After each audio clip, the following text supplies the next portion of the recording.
A gente vai voltar a falar sobre os dados de eficácia apresentados ontem pelo Instituto Butantan, também falar mais sobre outras vacinas, não apenas essa, mas é claro, o assunto do momento, porque essa divulgação foi feita ontem com percentuais que a gente precisa entender um pouco melhor. Por isso está conosco a partir de agora o presidente do Departamento de Infectologia da Sociedade Brasileira de Pediatria, Dr. Marco Aurélio Safadi. Bom dia, doutor. Bom dia Carla, bom dia Sheila, bom dia Ellen, bom dia a todos que nos acompanham. Dr. Safadi, inclusive, foi um dos médicos convidados a estarem lá durante essa apresentação, participou ali naquela apresentação, foram vários médicos, cientistas, todos renomados, os nomes mais respeitados da infectologia no Brasil, estiveram nesta apresentação, atestando eficácia e segurança dessa vacina e, claro, também com alguns médicos, cientistas indicando pontuando algumas críticas que são pertinentes, mas no geral, doutor, o que a gente pode dizer a respeito desse dado divulgado? É uma boa vacina, portanto a gente pode ficar otimista em relação ao aval da Anvisa, o que representa aí esse número de 50,38% de eficácia global e qual a diferença desse número para os outros que já tinham sido apresentados? Acho que é muito importante a sua pergunta, né, e acho que é mais ou menos o que nós tentamos expressar ontem, ao conhecermos os dados, e conhecemos esses dados ontem, né, a convite do Instituto Butantan, estivemos lá, não só eu, mas alguns médicos que trabalham há muitos anos dentro dessa área da imunização, dentro da área da infectologia, e, vamos dizer, a leitura dos dados apresentados ontem, a mim me pareceu bastante favorável em relação aos aspectos dessa vacinação. E explico o porquê. Quando a gente olha a eficácia de uma vacina, é muito importante que a gente entenda eficácia contra qual parâmetro, contra qual desfecho daquela doença. Então, nós utilizamos há muitas décadas inúmeras vacinas que têm eficácias contra doenças, por exemplo, como a coqueluche, por exemplo, como a diarreia por rotavírus, por exemplo, como a própria gripe, né, que são doenças que têm manifestações muito diversas, desde formas muito leves de doença, então é possível você ter uma criança, por exemplo, com um quadro leve de coqueluche, até formas muito graves, que colocam essa criança em risco de hospitalização e em risco de morte. E assim é com a Covid-19. Ela é uma doença que tem apresentações clínicas, ou seja, maneiras de se comportar muito diferentes, desde formas sem sintomas até formas extremamente graves. Então, quando a gente olha a eficácia contra uma doença como essa, nós temos que compreender eficácia contra qual desses parâmetros estamos nos referindo. Então, ao olhar os dados da Coronavac ontem, nós vimos que, e isso é um achado que se aplica a todas as vacinas, quanto mais grave é, vamos dizer, a análise do parâmetro de eficácia, ou seja, se é para hospitalização, se é para casos graves, se é para casos que mereceram atendimento médico, melhor é a estimativa de eficácia. Então, isso já antecipa um cenário do ponto de vista de saúde pública, onde visualizamos que uma vacinação com essas características das que foram apresentadas ontem, traria um impacto muito positivo para reduzir mortes, para reduzir hospitalizações e para reduzir a sobrecarga dos serviços de saúde e da carga da doença. Quando a gente olha, e isso é importante compreender, a tal eficácia de 50%, ela se referiu à eficácia contra todas as formas de Covid-19 que foram incluídas nesse estudo. E uma análise mais aprofundada desse estudo me mostrou que o estudo da Coronavac é aquele que tem o critério de inclusão de caso mais abrangente. Eu não sei se eu fui claro, mas eu vou tentar explicar o que eu quero dizer aqui. Bastava um único sintoma nesses voluntários que receberam a vacina para que eles fossem testados para a Covid-19. Algo que outros estudos não tinham da mesma forma.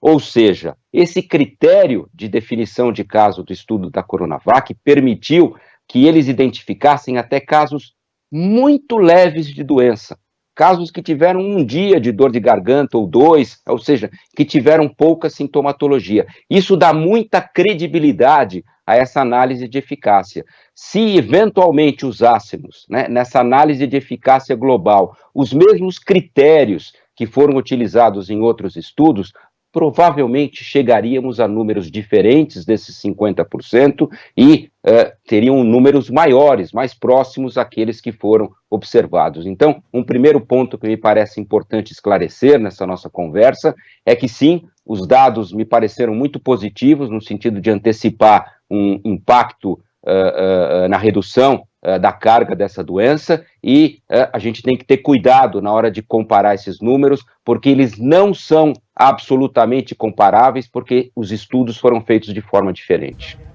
Doutor, é a Carla quem está falando. Vamos fazer um raciocínio aqui, talvez primário, mas para que fique muito claro para quem está acompanhando a entrevista, sobre o que esses números significam na prática. Vamos colocar um grupo de 100 pessoas. Se elas tiverem contato direto com o coronavírus, a chance de pegar é de 100%. A pessoa que tem... É um vírus que se transmite de forma muito rápida e ele é muito transmissível. Então, desse grupo de 100 pessoas, se elas receberem a vacina, a chance de contaminação é de 50%. Cai do 100% para o 50%. Dessas 50% que se contaminarem, 78% não vão desenvolver condições graves, né? E das 50% que provavelmente podem pegar, 100% não serão internadas. O raciocínio é esse? O raciocínio é mais ou menos esse, mas a forma como você colocou merece alguns ajustes, né? Então, vamos lá. São rigorosos, né, esses critérios, então... quando você cita, eu vou tentar me fazer claro. Então, não é que de cada 100 vacinados, só 50 que são expostos se contaminam. Isso chama-se infecção. Esse, por exemplo, é um parâmetro que não foi avaliado no estudo. O que eu quero dizer aqui? Você está dizendo, quando só 50 se contaminam, isso seria aqueles que tiveram infecção por si só, até mesmo sem sintomas. Esse não foi um parâmetro avaliado. Então, o que a gente pode dizer, para que fique mais claro, é que de cada 100, vamos dizer, vacinados e que se expuseram ao vírus, né, que entraram em contato e se infectaram, daqueles que desenvolveram a doença, ou seja, além de contaminados, porque vamos lembrar que muitos dos contaminados não desenvolvem sintoma algum, é o que a gente chama de assintomáticos, né, mas aqueles que se infectaram e que desenvolveram sintomas, né, esses sintomas só ocorreram em 50 deles. E aí nós vamos ver outras análises, que são as análises de maior gravidade. Então, o tal 78% não é só prevenção de formas graves, é prevenção de Covid-19, ou seja, presença de sintomas e comprovação de que ele foi contaminado com o vírus, mas que os preveniu da necessidade de procurar um médico, seja um médico no hospital, seja um médico no consultório ou no posto de saúde. Então, esse 78% mediu exatamente a eficácia da vacina para prevenir este desfecho, a necessidade de procurar um médico uma vez que você contraia a Covid-19 e apresente sintomas da doença. O que me parece, vamos dizer, muito importante do ponto de vista de impacto em saúde pública. E o terceiro desfecho que foi apresentado ontem, Carla, que deu lá o tal 100%, foi para casos graves e hospitalizações. Então, é uma outra maneira de você olhar. Então, entre os grupos que receberam ou vacina ou placebo e foram acompanhados, foram profissionais da saúde, houve 7 casos graves e ou hospitalizados. Quando eles abriram esses casos para ver se tinham tomado vacina ou placebo, identificaram que todos os casos que foram considerados graves e ou hospitalizados estavam no grupo placebo. Não houve nenhum caso grave e nenhuma hospitalização entre os que receberam a vacina. Então, este é um dado ainda preliminar, não sei se todos perceberam isso, mas todos esses dados são acompanhados de análises estatísticas, para a gente saber se esse dado é algo que a gente pode já acreditar como uma verdade, vamos dizer, robusta. E para essa última análise de gravidade, como o número de casos ainda é pequeno, não houve a possibilidade de determinar essa tal significância estatística, o que dá robustez à análise. Importante frisar algo que nenhum dos estudos publicados, mesmo ainda com outras vacinas, conseguiu também determinar. Por quê? Porque o número ainda é pequeno de casos. Eu vou dar um exemplo que vai deixar isso talvez mais claro. É que nem você dizer, Carla, que o seu time ganhou 100% das partidas que disputou, e eu dizer que o meu time também ganhou 100% das partidas. Só que o meu time jogou 2 partidas e o seu jogou 30. Então isso permitiria que eu tivesse muito mais, vamos dizer, credibilidade, né, em acreditar que o seu time realmente é 100%. O meu, aparentemente, é 100% também, mas ainda eu preciso ser testado com mais intensidade para que eu demonstre que, de fato, eu sou 100%. Isso é o que a gente chama, talvez de uma forma mais simples de explicar, da necessidade de ter significância estatística. E isso, todos os estudos que até agora foram publicados, por serem esses desfechos mais graves, mais raros de acontecer, eles levam um pouco de tempo para que a gente demonstre isso com significância estatística. Entretanto, né, você ter 0 casos no grupo vacinado, né, e esse acúmulo de casos no grupo placebo, nos traz muita confiança no sentido de que essas vacinas, não só essa, como as outras que já foram publicadas também, que tiveram resultados muito similares do ponto de vista de prevenção de formas graves, antecipa um cenário muito positivo em termos de saúde pública. Doutor, a gente falou aqui, o que foi apresentado, esses 50,38%, são dados do Brasil, mas a gente hoje começou o nosso noticiário dizendo que a Indonésia começou a vacinação com a Coronavac, lá foi 65,3%, Turquia algo em torno de 90%. Por que é diferente? Por que esses números são diferentes? Bom, primeiro tem que analisar esses dados, né? Por isso que eu digo que nem sempre os estudos são comparáveis, a gente tem que ter atenção quando a gente fala. Claro que aqui nós estamos falando ao estudo com a mesma vacina e que teoricamente tem os mesmos critérios de definição, mas, por exemplo, na Turquia não houve a inclusão de adultos acima de 55 anos de idade. Então, isso torna a população alvo do estudo um pouco diferente da população alvo do estudo que foi feito aqui no Brasil. Isso, por si só, né, já nos remete à necessidade de ter cautela na hora de comparar esses estudos.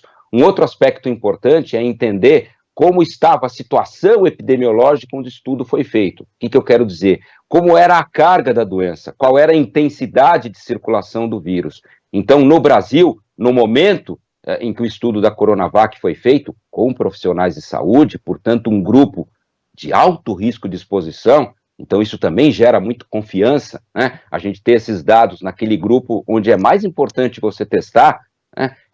A gente vivia um cenário com intensa transmissão de casos, né? Isso também é um ponto que nem sempre se replica nos outros locais. Por isso que há necessidade de cautela na hora de compararmos estudos de metodologias diferentes, com grupos etários diferentes, com etnicidades diferentes, com algumas particularidades que podem estar por trás, vamos dizer, desses resultados, às vezes, díspares no primeiro momento. Com relação, doutor, vamos analisar essa vacina na comparação com outras, sobre a distribuição delas. A gente sabe que a vacina da Pfizer é uma vacina, né, em que os dados que foram divulgados são de eficácia altíssima, mas a gente sabe também que a distribuição é super complicada por causa da manutenção em baixíssimas temperaturas. Queria que o senhor falasse, por favor, sobre, vamos chamar de custo-benefício, dessa história de a vacina, de a Coronavac talvez ter essa eficácia ali em torno dos 50%, que é aprovado pela Anvisa, é muito importante frisar isso, está tudo dentro das normas, ela pode ser aprovada sim, ela pode ser distribuída, e ela tem também essa vantagem com relação à distribuição, né? Eu acho essa sua colocação fundamental, né, do ponto de vista de implementação em um programa. Então, aqui nós estamos falando de uma vacina que tem conservação entre 2 e 8 graus, que é a conservação clássica das vacinas. Nós temos 40 mil postos de vacinação no nosso país, que é um país continental. E esses postos estão habituados a lidar com vacinas que exigem esses critérios de conservação, ou seja, estar entre 2 e 8 graus. Então, num país como o nosso, isso por si só já antecipa, né, que, vamos dizer, a gente teria um cenário muito mais confortável do ponto de vista de logística de distribuição dessa vacina.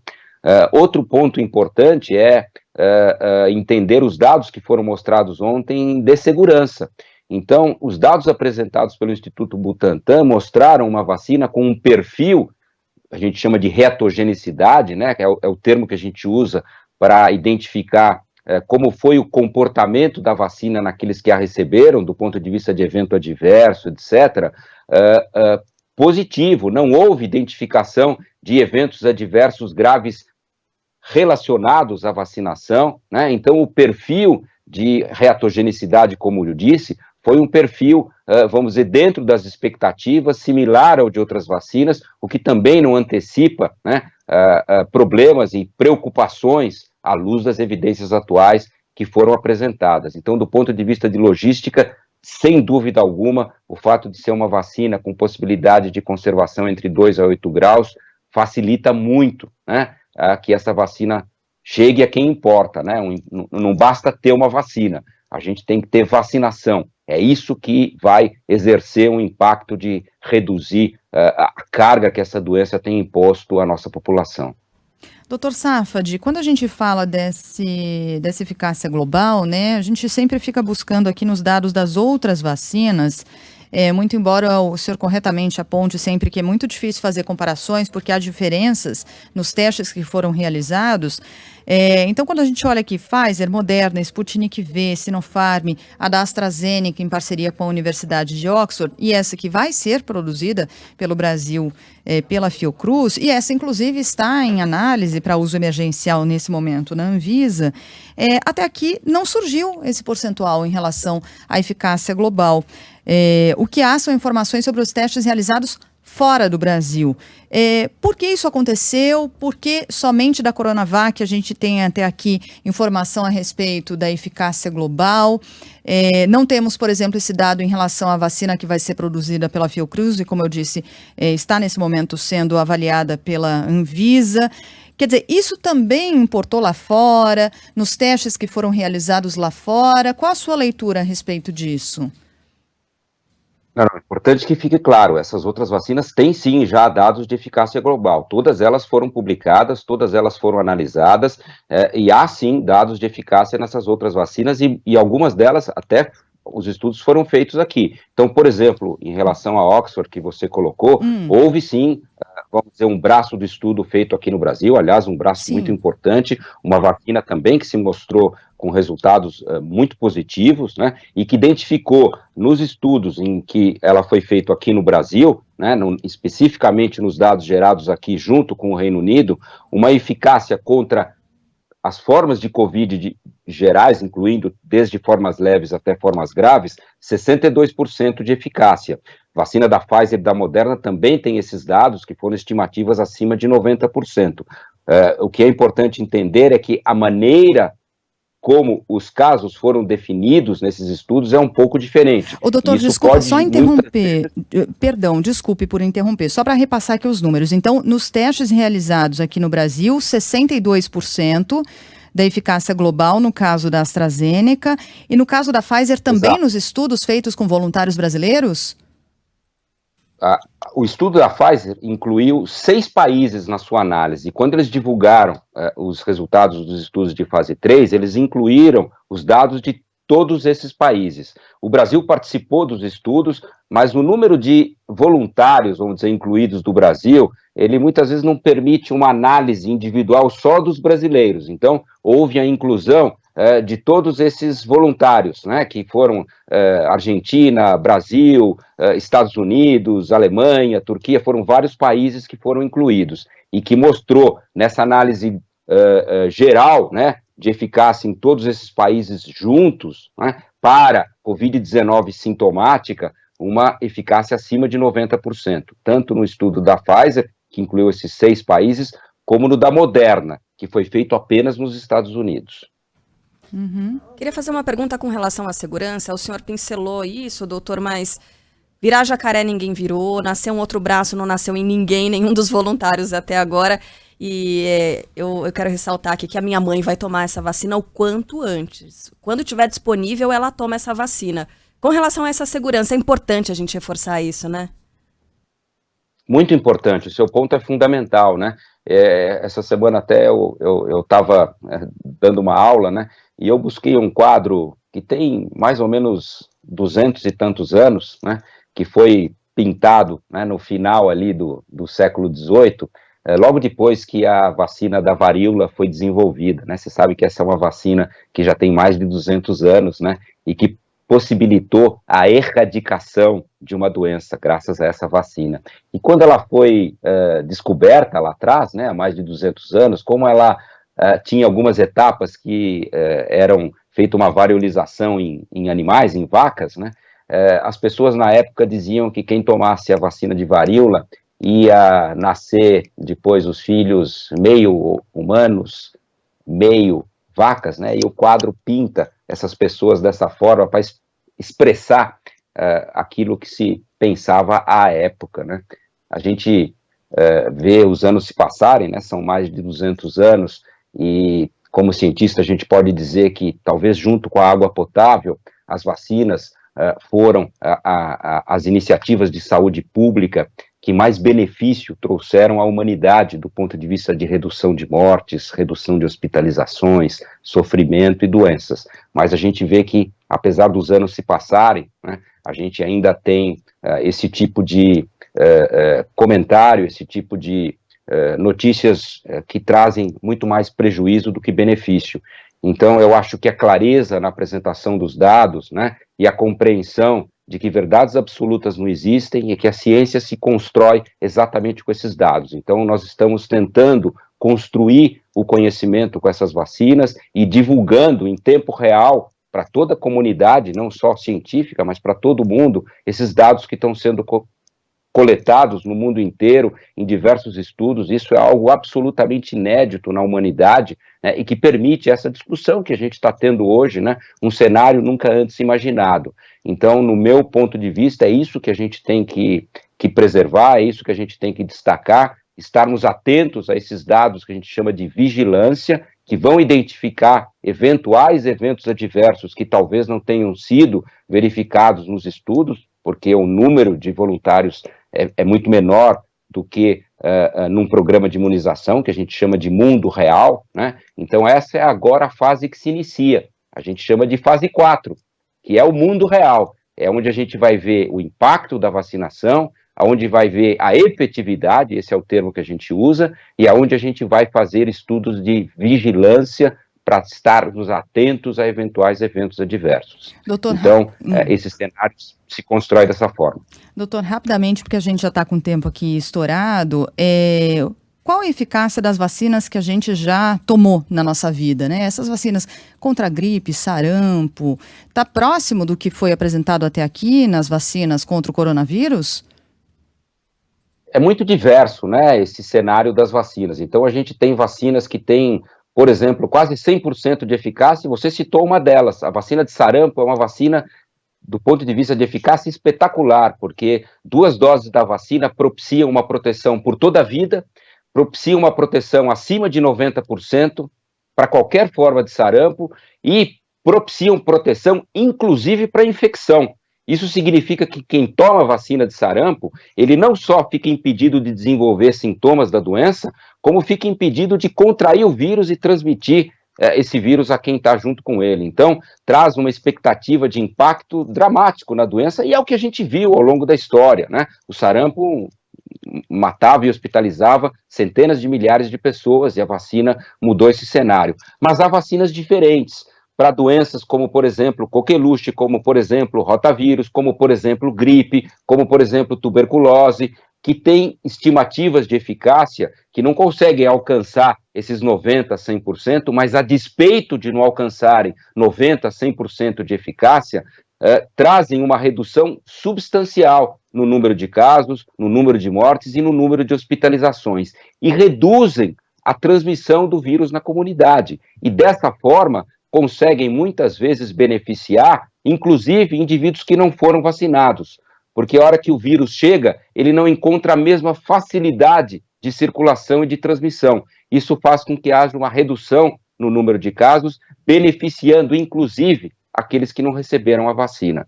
Então, é isso que é importante olhar quando você tem uma vacina inserida num programa de imunização. Doutor, uma última pergunta bem rápida aqui. Quando é que é o dia D? Os nossos ouvintes estão perguntando.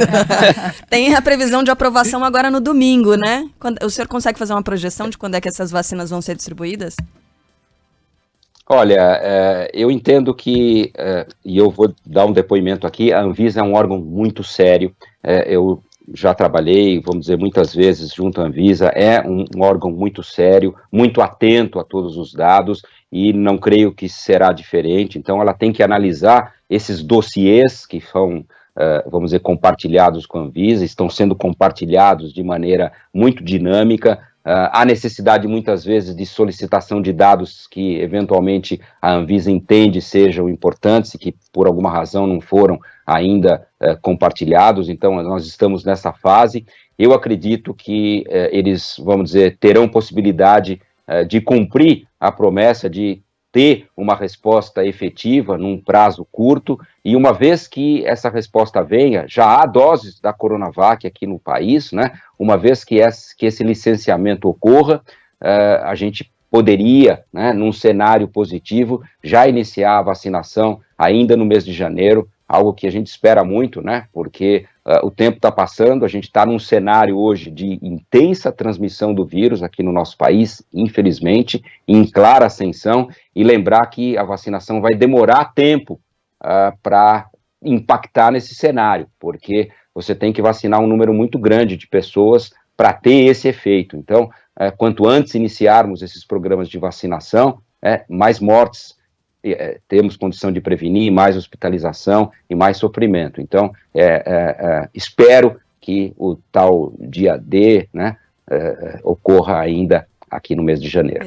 Então já ajudou. Dia D, mês J, mês de janeiro.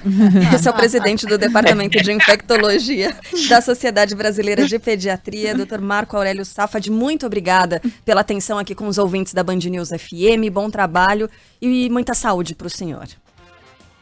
Muito obrigado, fiquem bem. Obrigada, bom dia.